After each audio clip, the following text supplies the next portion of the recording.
Hey everybody, welcome to another great episode of Creative Convos. I was able to get Chaz, edited by Chaz, a quick bio about edited by Chaz. He's been in the game for a long time. He's edited all the best music videos you ever seen, some of the best films you ever seen, some of the best commercial work you ever seen. From Coca-Cola, some of the clients. I mean, Coca-Cola, Nas, all your favorite rappers, all your favorite singers, all your favorite pop artists, from K-pop to anybody else out there. I mean, he's working on so many projects. I can't begin to put out his resume, but I just scratched the surface. And on top of that, in addition to that, he does VFX as well. So he's not one. He does it all. All right. So welcome everybody, Chaz. How's it going, man? Thank you for having me, bro. Pretty good, pretty good. So I want to start off. I want to start just a kick that me and Chaz have worked together on projects, so we do have a prior history. But I want to start off with this, Chaz. I always start off with when you first got into to your career. Okay, what was your first moment like? When did you start out of high school? When did you know? Okay, I wanted to edit. Did you watch a show like, oh, this isn't edited right? Let me fix the industry. So tell me your first time getting it. Now, what's funny is even growing up and everything, man, I never had a keen eye for films like that. Like growing up, I watched a lot of movies. Like my grandma ran the daycare, so it's like she always played the most popular movies, Spielberg and everybody. But it wasn't until after college I went to Morehouse just for business, not even for a film, but went to Morehouse, and it wasn't until after when I was trying to figure out what I wanted to do for a living that I picked up a camera and started filming. Like one of my roommates from college, Naj Murph, R.I.P. him, but he was a rapper, and I had a camera the whole time I was at Morehouse, but I never used it. He never rapped, but we was in Miami for spring break my senior year, and I recorded my first video on there, and I really fell in love with it after I took the footage home and looked through it. And I think I was on like Microsoft Movie Maker or something like that on my HP laptop. And so as soon as I put all those pieces together and put a couple of typography things on screen, I fell in love with it then. So that was around like summer 2011, and then right before we graduated, we shot a music video called Cool Individual with a lot of my college friends, and I ended up taking that home. And luckily, my grandma had got me a MacBook for graduation, and like my world expanded with that. And I ended up, I ain't gonna say I got it for free, but I ended up finding Final Cut Express somewhere. And got in there and had a blast. But I mean, I got in the game late, and I would say my first real experience with editing was in Final Cut Pro X. Wow. And so for you old guys, man, I know that's like y'all hated it for a long time. I feel like people finally taking to it now, but yeah, I got in Final Cut Pro X, and so I went home. I'm from San Francisco, California, from Fillmore specifically, but it's an inner city neighborhood where there was a lot of rappers there. And luckily for me, it's like picking up the camera, man. Everybody wanted a video back then. So shout out my bro, Hunter Favor. Shout out my boy Gunner and Road Money from San Francisco, because I ended up doing a lot of videos for those cats, which gave me a resume to apply to a school in Berkeley called the Berkeley Digital Film Institute. Right. And there is where I really expanded my knowledge about film. But like literally before I even went to that school, I mean, it wasn't until I heard of a guy named Colin Tilley, shout out to him, but that I really thought it could be a career for myself, because he ended up being from the Bay Area, Berkeley to be exact, which is only like 30 minutes from me. And I found out he was only a year older than me too. So I'm like, man, I always liked camera work and I always liked editing, but I never knew I could make it a business out of it. So yeah. After I went to that school, man, I linked up with some of the best directors that's in the game right now. Shout out Suge, shout out my boy Sebastian Steggy, and they both still killing it 10 years later. And so I would say that's where my luck came in, because a lot of people, man, early on, it's like how I'm going to get my foot in the door. Right. And I've been blessed from the very beginning. And like I said, knowing the rappers in my community, and then teaming up with Suge and Sebastian, who like my very first video edit where I just edited the video was like Sage the Gemini gas pedal, which got over 100 million views right now. So I would say I'm extremely, extremely, extremely blessed to have been in the Bay Area around the time where like DSLRs was becoming popular and everybody really got into creating quick content. So yeah, from there, man, I mean that gas pedal video, it introduced me people on the East Coast from like, I put on my Vimeo and I met a guy in Boston named J.R. Saint who he just reached out on Vimeo and was like, man, I appreciate your work and I want to work with you. So at the time he was working with like Lil Wayne in the game. And so I was super humbled and excited to be working with him. But yeah, 10 years later, man, I'm just still at it, keeping up with the grind and finally reaping the benefits of like all this hard work over all these years. Wow. So that's a lot to digest right there. I'm pick apart a couple of key points. You said you started in Final Cut. Are you still using Final Cut to this day, or are you a Premiere guy or a DaVinci guy? As you know, man, when I went out to Atlanta to work with you and the guys, that was one of the qualifications is needing to learn Premiere. So it's like, I was kind of upset, but I still to this day would say I have more fun in Final Cut in that it's more like linear and you can just move stuff around. It's not so boxy. But I was forced to learn Premiere, and I really haven't looked back in the way you can organize on there and collaborate with other people. So, I mean, any job you interview for in the creative world as an editor, it's like, it's either going to be Premiere or what's the older one? Avid. Yeah, Avid. So it's like, I'm glad I was forced to learn it. And I would prefer it to this day just because like I'm so fond of it now. And like I said, collaborating with people is way easier than anything else. So yeah. I'm in Premiere full time. So your viewpoint, if I can put it in a box, is that it's not about necessarily the tool, it's the person behind the tool. You know what I mean? Because you was able to without a doubt. Because your transition was smooth. I didn't know that. I thought you was using Final Cut from day one. So your transition was smooth. So it's really more so the skill set. So you can jump in Avid or DaVinci or anything like that and transition school. Because I guess the important part about editing is not, I mean, learning the tools is essential, but I would say that's the step one, if that, right? So and I was listening to a podcast the other day, which hit a really good point in that a lot of people focus on the software, and it's like, if you're teaching somebody how to paint, you're not just going to teach them about a brush. It's like, you got to teach them the skills and like how to actually paint a picture. So like the software, it doesn't matter at all, man. And the only reason it matters for us, or like if you need to be a part of a business where you collaborating with other creatives, it's good. But at the end of the day, you got to learn how to, the speed of editing. You got to learn how to organize the footage. And like in school, you kind of learn the software a lot. And I would say that was the good thing about me, is that I just was able to, I was using whatever software I had before I even went to school. So people were coming to me to edit because I already had the rhythm. And that's what I would like anybody listening out there. It's like, you got to focus on the just your rhythm and storytelling. It's not so much the software all the time. Like, and you got whatever software you use, you got to jump in there, and whatever software you can use that you can learn the quick keys that it'll help you just get your vision out there. It's like, that's what you got to focus more on. It's definitely not the software at all. Cause I edited at least 200 music videos in Final Cut Pro X. So if it was up to me, I would have never switched it, but it's just life went in the direction it did. But yeah, man. I like that. I like how you was able to transition it and go from one thing to another. I think a lot of people focus on, I think even people from different walks of life focus on the tool set versus the knowledge and skill set and creativity, you know, because the tool's going to change. In 3 years, there may be another one that does a little bit more or does a little bit of that. But the foundation of cutting and making transition seamless or making transition noticeable, whatever you're trying to do, I think that's fundamental. That'll never change. That knowledge is not going to, because I think Quentin Tarantino, not Quentin Tarantino, but his name, older guy. He shot older filmmaker, right? He shot the movie. He shot a couple of good classic, Taxi Driver. Oh, I can't think of his name. Yeah, Scorsese. Yeah, he still has the same editor. So.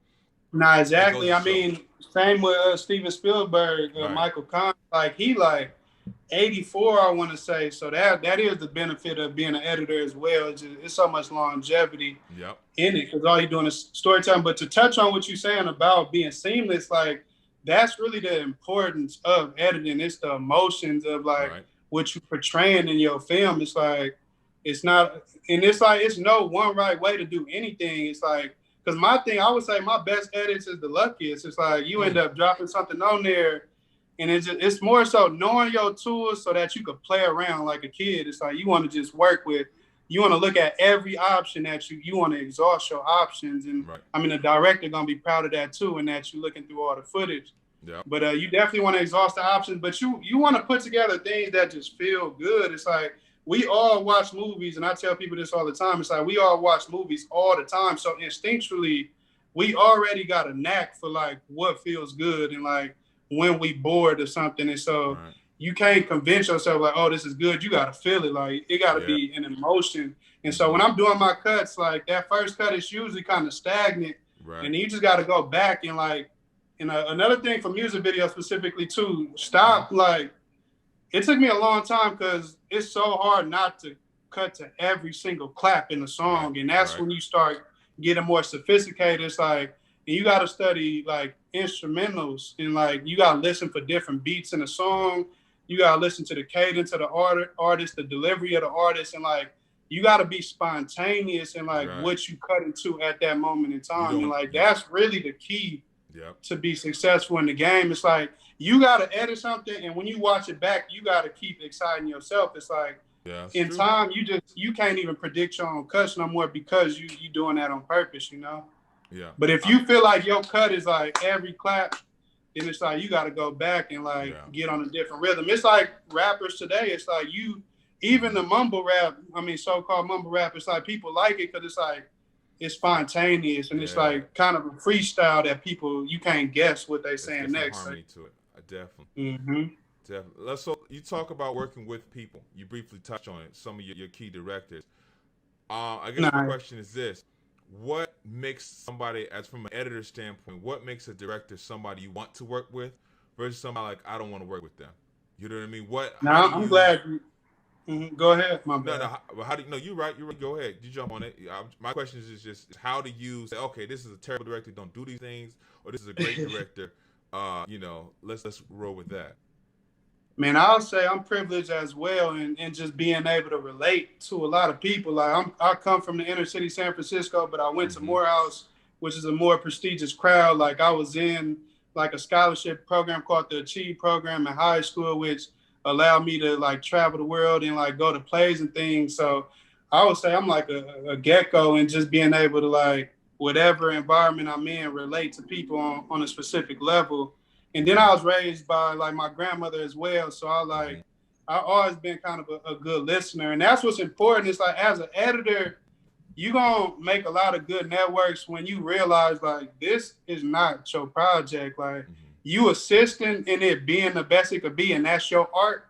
But at the end of the day, you got to know like this person hired me to deliver for their network. It's like, and when people trust you on this level, it's like they've been building that network for years, and they don't want to fumble it on especially a big artist. It's like that's true. I don't want to say the specific song, but I've been lucky enough to do a Big Sean video on his album coming out. So it's like on this level, it's like you want to be the person who's easy to work with, and you want to listen first. It's like you want to listen, you want to take the treatment and really dive deep in it and be like, all right, how can I make their vision come to life? Because that's what's gonna make the director's happy. Like, all right, he stuck to the plan.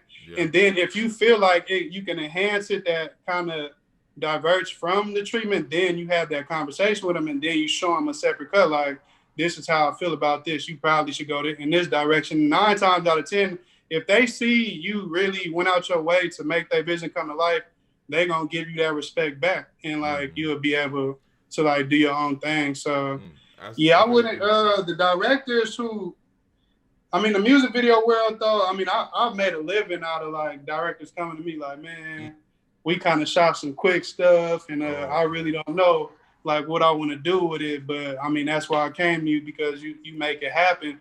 So that's what I would advise people too. It's like, it's good to be a storyteller, organized, and like a person who go with treatments, but you also got to have your own art.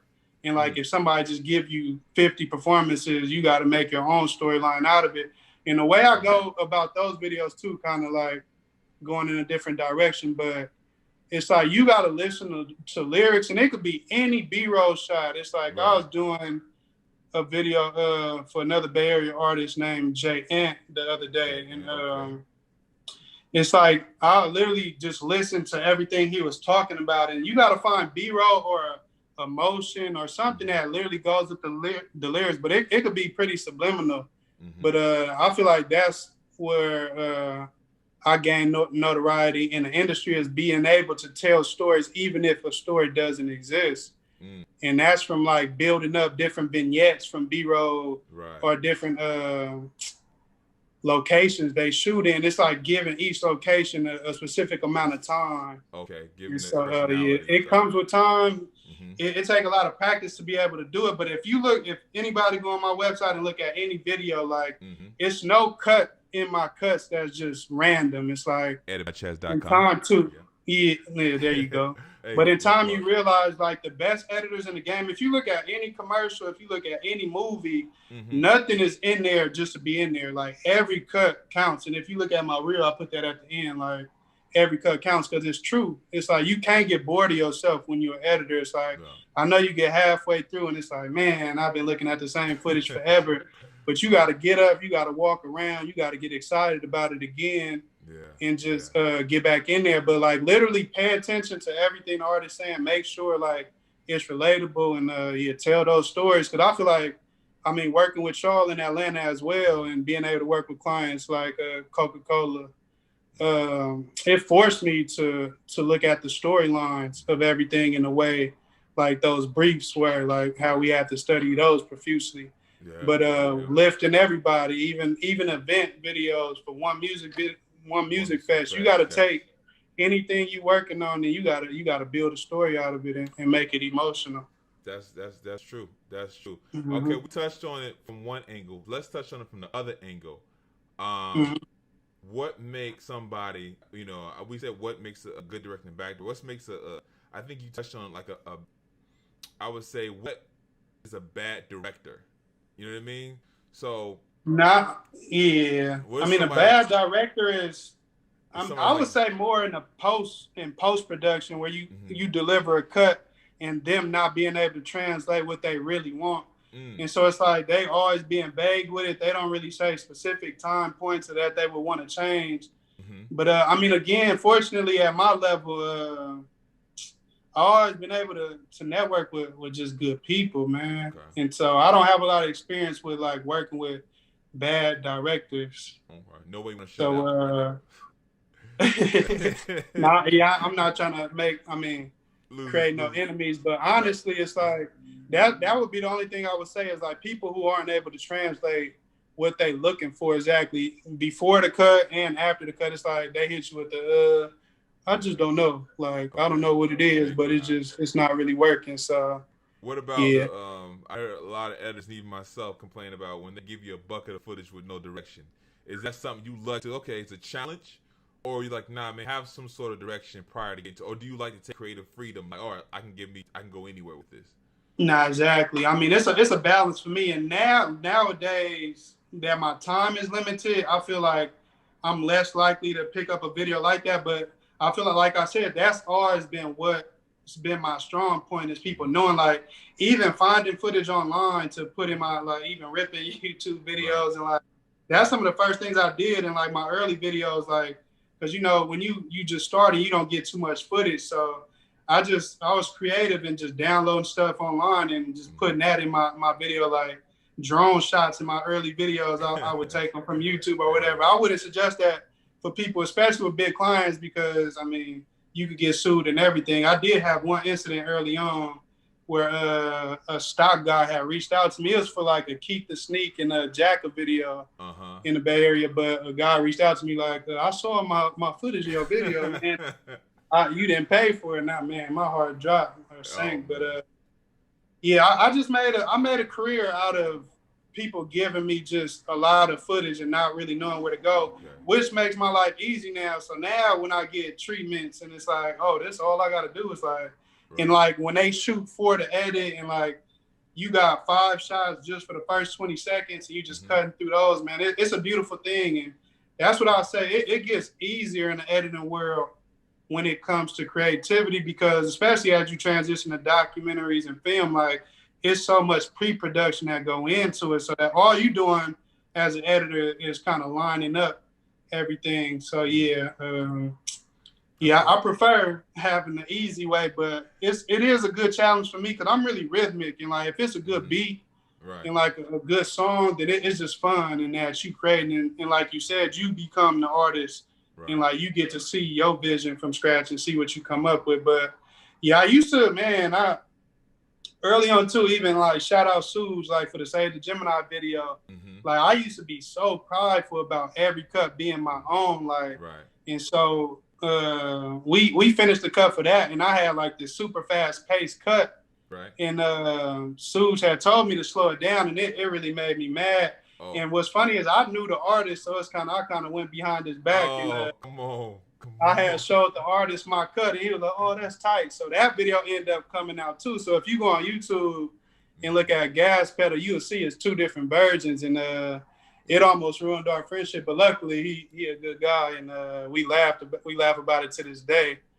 But yeah, man, I would say you got to be a jack of all trades, especially in this environment. It's like it's always good when they provide you with everything you need, but you do have to have the skill set and just presence to like create something out of nothing. So do you prefer working with directors or working with artists directly, since you were able to navigate and talk to artists directly?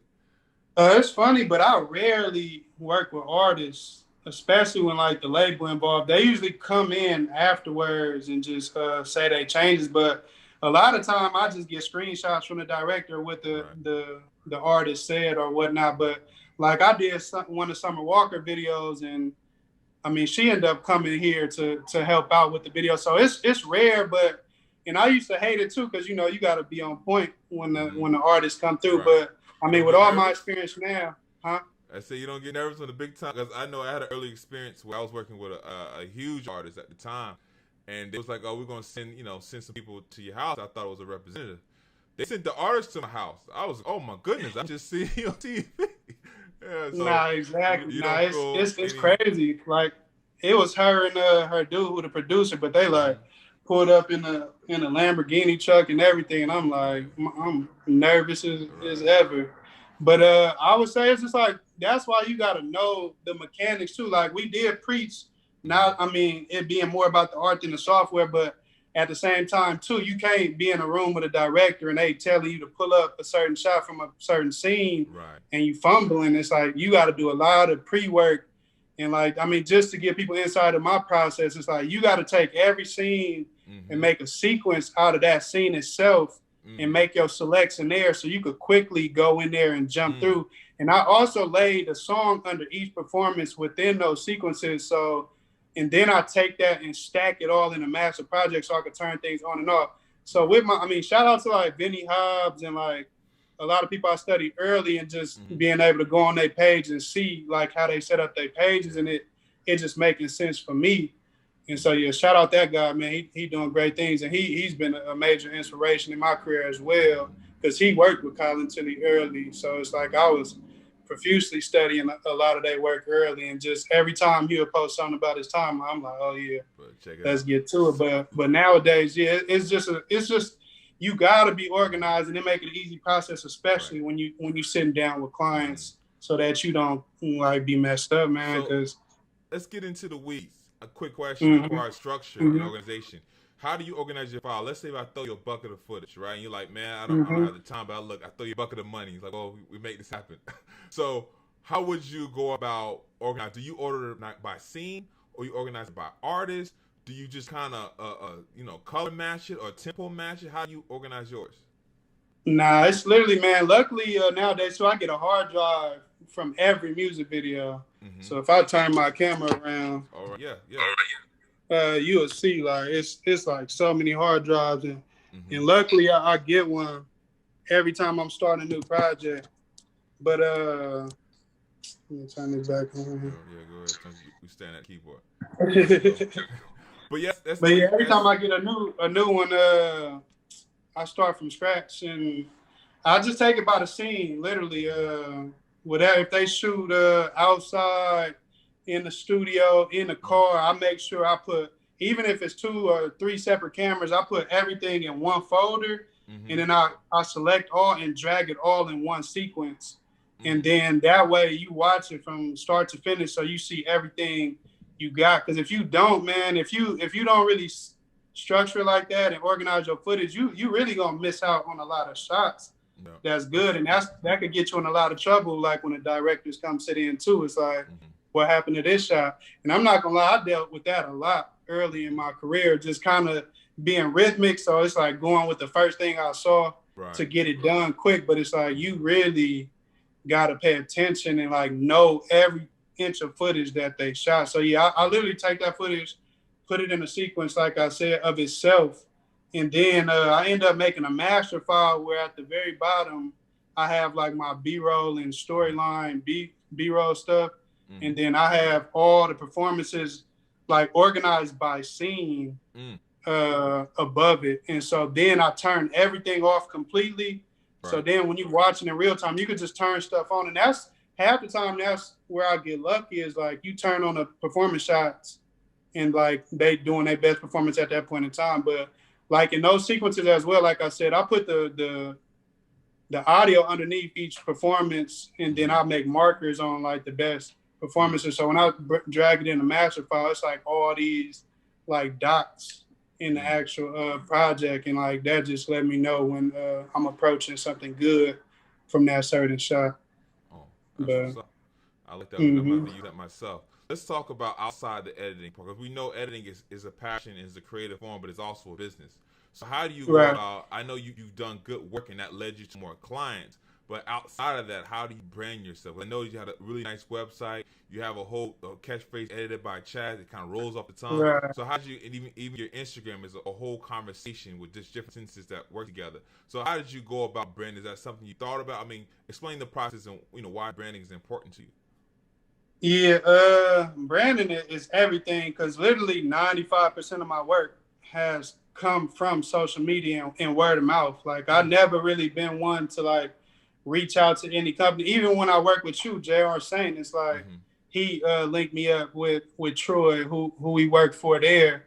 And it's important though, man. And I like when I first started my Instagram page, I would do like the 3 posts as one, and then I would have them animate open, so it was like really elegant. But it's like I just started doing too many videos to where it just took too much of my time. So like now I do single posts.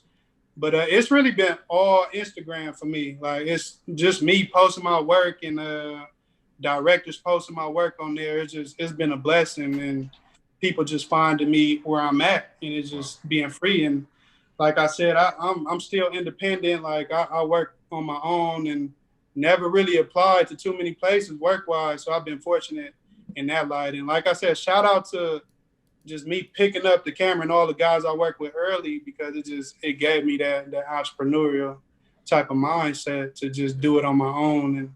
And it's been working out. But yeah, even to this day though, I definitely make sure that the videos I put on my page are just ones that are really captivating, and always picking, make sure, like a lot of artists, it make you mad that when you send it to them, they just post it and it's like they use whatever thumbnail is the very first shot.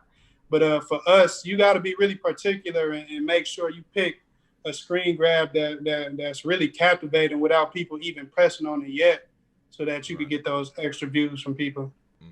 So do you still get nervous sending off edits? Do you still... Is it like, oh man, let me send this edit? You jury, you waiting by the phone, like, oh, what are they gonna say? What are they gonna say?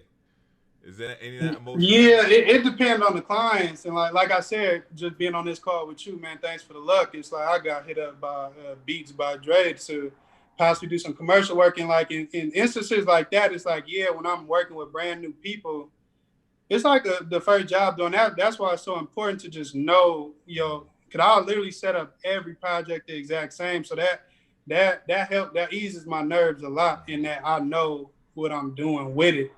But yeah, when you meet a new people and you want to make a great impression, it's always gonna be some nerves. But I mean, luckily enough, like I work with a lot of directors where it's like I genuinely could call them my friends because I mean I have come up with a lot of them. And what's dope about this industry is when you hit it off with one person, it's like y'all work for a long time, and so a lot of these people are really my family. Even though I never take that for granted, so I make sure I put my best foot forward, even though they my bros or like the females I work with too. Shout out to some great directors, By Child and brilliant black up and coming female directors. But yeah, man, it's rare that I would say I'm nervous. And like even to mention more people, it's like I had like King Combs over here the other day, Diddy's son, and it's like he came with a couple people too, and they was creative themselves. Like some people I looked up to. Shout out to AWGE, who work with ASAP Mob a lot and everything, man. Phenomenal work on their end. So it's like, when I mean you under fire, you get a little bit nervous knowing that you got to step up to the plate and really flex. But it always work out, man. And like when you know your stuff and when you organize really well, and you could, if somebody say I want to see this shot from this scene, and you could pull it up within 30 seconds, you gonna do really well, because that's all it is. It's just being confident in your selects, and that's that, being prepared. So you sound like you have some really cool clients, but let's talk about freelancing versus corporate work, right? I know you in the past you was able to juggle both, but is there a preference, you know what I mean, that you prefer to do one or the other? How do you feel about that? I like the balance, man, because music videos, it's real quick. So it's like it probably take me a day at tops to like finish most music videos, so it's really quick. But with corporate clients, it's a lot behind the scenes in pre-production and afterwards, and it's a lot of different people who have a say. I mean, the same thing, it's getting there. It's getting real corporate with these music videos too, because I'm working with a lot of labels. And in that instance, it's like you talking to the artist, you talking about to their manager, you talking to the director, you talking to the producer, you talking to the label and different execs at the label and things of that nature. So I wouldn't say I have a huge preference, but I mean, music videos are more they like. But we were just working on a One Music Fest the other day, and what I do like about corporate is that they really detail exactly what they're looking for, and you have to be on point because they were sponsored by Toyota, so it's like you can't just do your own thing. You really got to stick to what their vision is. And so like I like the balance of it. Like when I can get a corporate job and just take 2 weeks off and just concentrate on that, it's a beautiful thing. But on the opposite end, like it's creative, and even the pressure, like you get addicted to the pressure. I was up till 3, 4 last night trying to turn in the edit for Universal. But you fall in love with it, because once you accomplish being under pressure and delivering, it's like, man, it's such a weight lifted off your back, and like you kind of thrive to be known for those situations. But then you end up getting paid a lot of money when people know you're gonna come through in the clutch. So man, just I like the balance of both. They complement each other. You collaborate with other editors. I know you collaborate with VFX artists and motion graphic artists, but how do you feel about collaborating with, like, when you're like, because you said with P. Diddy's son, that collaboration, working with somebody who has ideas and you have to do the work, or somebody who can do the work and you're working together? Just talk me through that. Like back in the day, like I said, I was really prideful about edits representing me to the fullest, but now it's like I've learned the more you collaborate, the better the visuals always gonna be. Like, and mark my words, like once you get out of your pride and once you just become open-minded, it's like everything don't evolve around you. Once you become open-minded and truly listen to people, even if you just checking to see what work, like you always end up with a better product. Like two minds are always greater than one. And I mean, that's the reality of, like, and most of these people in the industry, it's like they've been there a long time, just like you, and they know what they see. And like you get biased when you edit in. It's like you seeing the same thing over and over, and so you feel like, oh, this is it. And I'm not gonna say I never get upset when other editors come in and it's like they help or whatever, but it's like you always learn, man. It end up being better every time. And then you end up learning different things about how they organize and what they look for in edit. So it strengthened just your sword, or it sharpens your sword every time. So I've just learned over the years, it's like, just get out your pride, man. Just collaborate. It's always gonna end up being something dope that come out of it. That's true. That's definitely true. Mm-hmm. So, and collaborate. If you just zero in on this question here, Mm-hmm. versus college versus kind of figuring it out. Where's your ideology behind that? Like, do you think somebody should leave high school, go straight to college, and freelance on the side, or just go straight freelance? Man, it's really tough, man. And I would say through my experience, I would like Morehouse is the alma mater of Spike Lee, Martin Luther King. So it's like it was such a prestigious school that I would never take that back for in a million years. Like the friendships I made, and just even like me working in Atlanta, like had I not gone to Morehouse, I probably would have never been able to experience the corporate world how I did at the PR company. But I would like, even with my kids, it's to me, I just want to train them through high school to just have an open mind to like, what do you really want to do? And I really want to run a passion program soon too, and just like bring different professionals in so it can expose them to like, what can I do? Because if your parents don't do it, and if you're not super inspired by something, it's like you kind of just tag along with life. And I really just want to encourage people to just become more passionate about figuring it out. It's like read books, watch movies, watch documentaries a lot, and just live vicariously through other people so that you could kind of just get a spark for what you want to do. But I wouldn't say it's a perfect way anywhere, man. You're gonna learn a lot in any direction you go. And if you don't know what you want to do, college could be good. What I would suggest though is don't pay for college if you really don't know what you want to do. Because man, I'm a guinea pig in my family in regards to traveling for school, and so everybody was happy for me. But it's like when I still look at them college loans, it's like, man, I got accepted to a art school in LA because I was doing a lot of graphic design in high school, and that's what I was really passionate about. But like I said, I didn't think I could do anything from it. But I would just tell people to follow their heart, man. College is good because it puts you in an environment with just so many great minds, so many teachers. And if you have the right mindset, unlike me, because, you know, I was from San Francisco, got to Atlanta, man, I was there to function and have a good time the first 2 years. I got one report card back where I'm like, oh, man, like, oh, this got to come to an end. And that's where I got serious. And, like, hopefully people going into college, like, you go in already open-minded to like, all right, I have to figure out what my passion is going to be.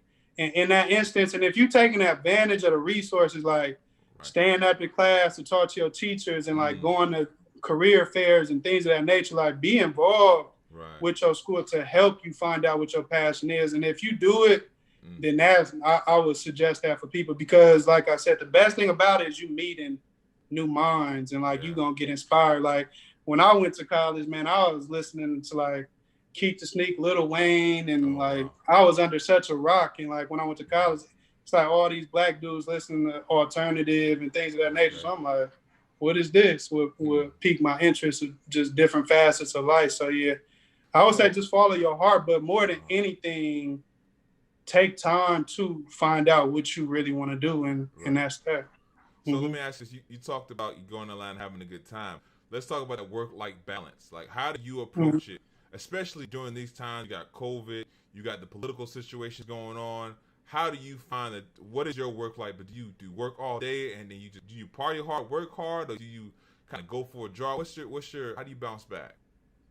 Man, luckily I got all the partying on my system when I was in college, but I really just take the time. I got a lot of mentors online that it's like Jim Quick in regards to meditation, and it's a lot of people that slip in my mind right now. But you do have to be like, this is a lot of technical work and a lot of sitting down. And if you look over here, you'll see I got a little workout set for that. Okay. Yeah. And so I do dips here and there. I ain't gonna say every day, but I make sure I definitely exercise. And I got a lake that's probably 15 minutes from my house that I make sure every 2-3 days I pull up on a lake and just walk a mile or two and just decompress, because it's a lot. Yeah. Being under all this pressure with these labels and everything, it's like it can get you. But luckily, like I don't drink, I don't smoke or anything. So I've been privileged to just be able to stay up on like sunflower seeds and water and just get it done. And I mean, that's not the most healthiest either, but you do, that's just my process. But I mean, in regards to, you got to keep up with family as well. It's super important, and I don't do it enough.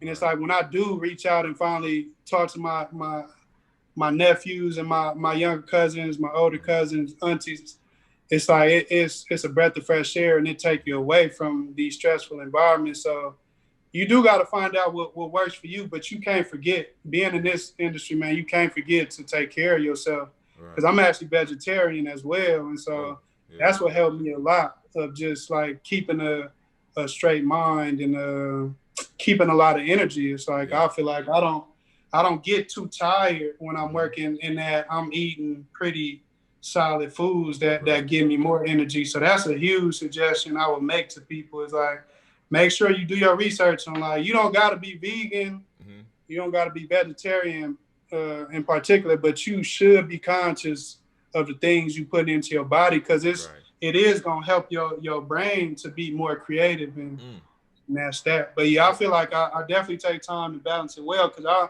you never know what project you on. Certain days I get to go to sleep at midnight. Other days I'm up until the sun come up. So it's like, I like that too. But a lot of time I get to do it on my own time. So I get a lot of breaks during the day.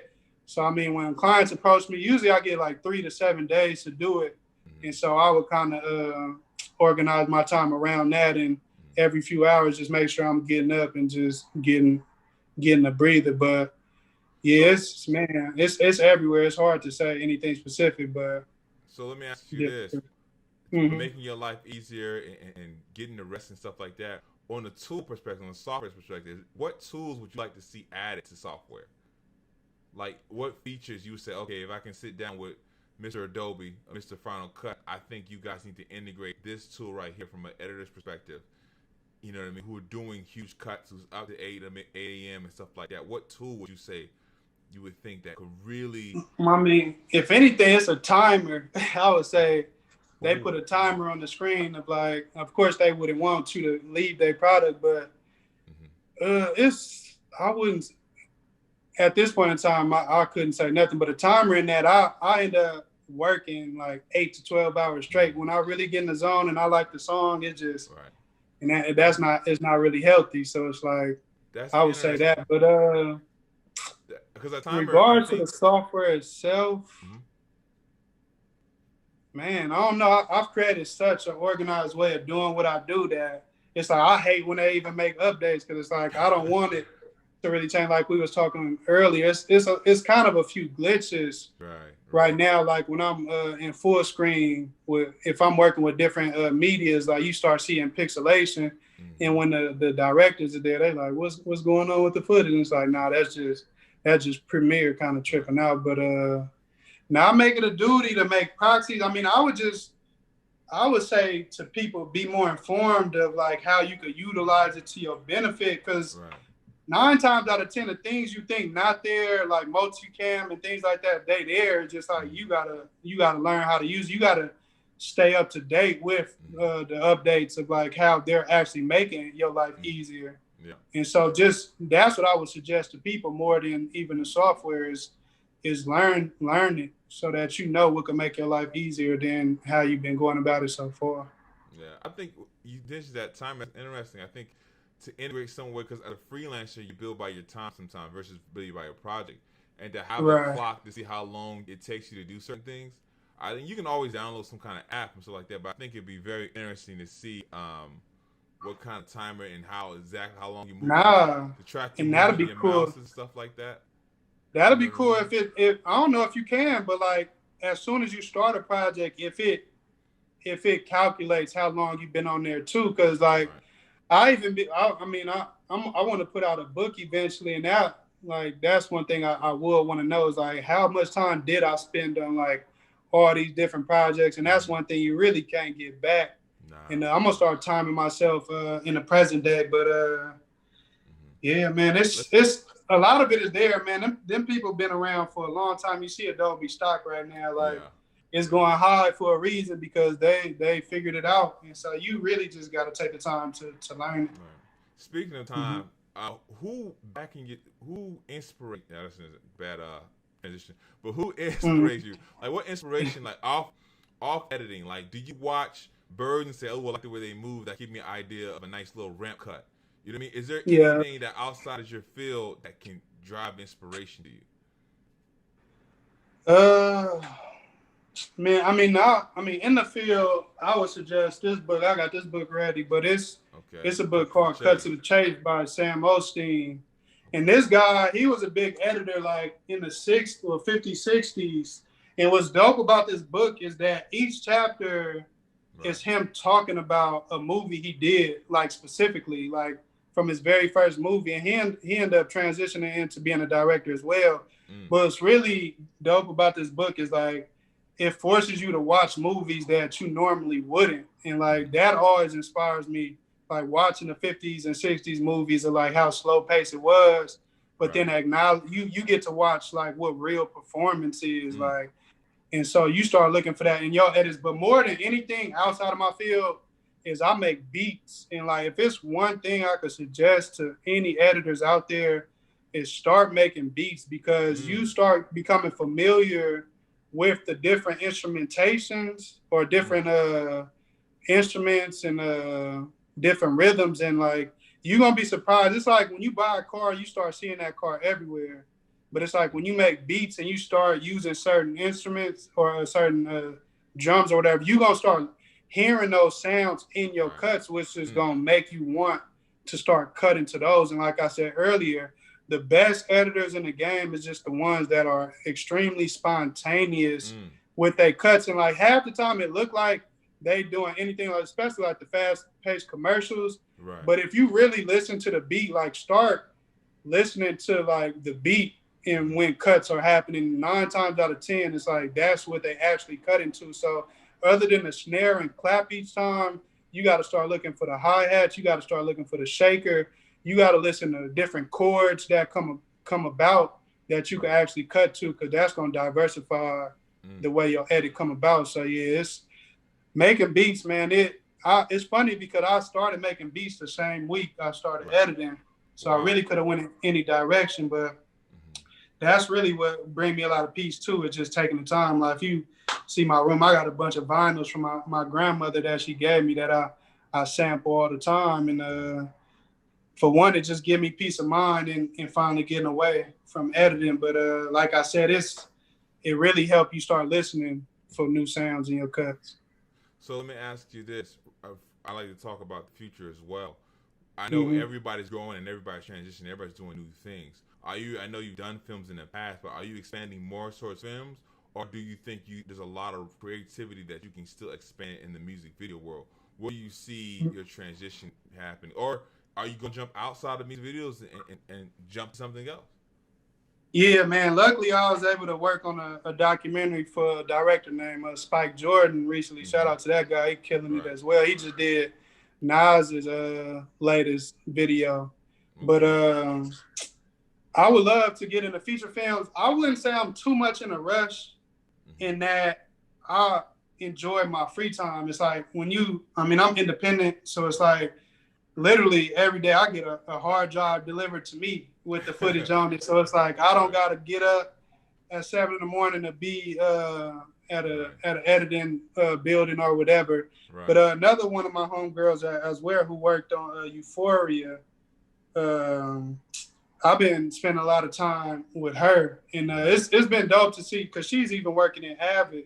Right. So it's been really nice to see just that world in general, because like it's been some of my first insight. Like I did a 22-minute short film in New York with my guy Sebastian.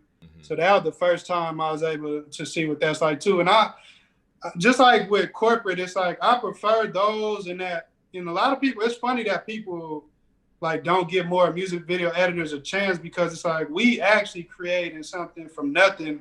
Right. So when we do get in that world and we are supplied what's going in each section of the movie, it's like, to me, I feel like it's way easier, because like you dealing with 5 different takes of one performance and maybe a few B-roll shots versus like 100 different options for like every second of the music video if they didn't supply a treatment for it. So Yeah, I definitely have ambitions of definitely doing more feature films, but right now I have a lot of great networks, and in this business, music video business, it's like it is finicky, and it's like Mm, if you're not available, it's like it's so many people who edit, and mm, like I mean, I got great relationships with people, so a lot of them would prefer to work with me, and so right. they reach out, but it's like if you say no too many times, it's like, all right, All we can't trust him to be there. right. Yeah. And so I definitely want to just keep taking advantage of my opportunity in this world because Mm, I come from hip hop, man. It's nothing right. I love more than Mm, music, and so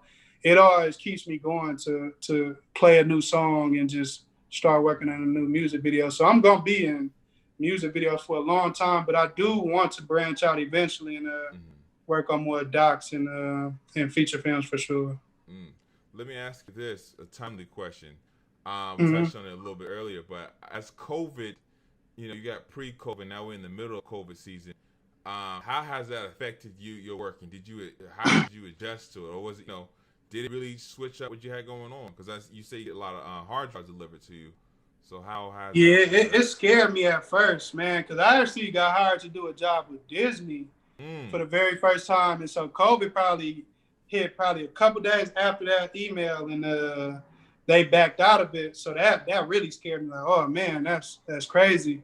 yeah. But again, man, I've really been blessed, and I really do try to humble myself as much as I can, and just realizing that I mean, a lot of my life has been a blessing with the different people who's been in my life, but it just transformed. I mean, the type of content that I started editing is just like way more green screen videos. And so that's what was weak about this whole process. Because, when you're working with green screen, you always working with visual effects companies. And so you Mm-hmm. got to export different things for them and then they send it back to you. So it's like a never ending process of Yeah. like changes. Because if the artists want to change some of VFX and edit, then you like constantly sending stuff back and forth. But it has made me stronger in regards to collaborating with Mm, people. So I truly appreciate that from this time period. But yeah, it didn't stop up for me at all. I would say I almost got more work in that.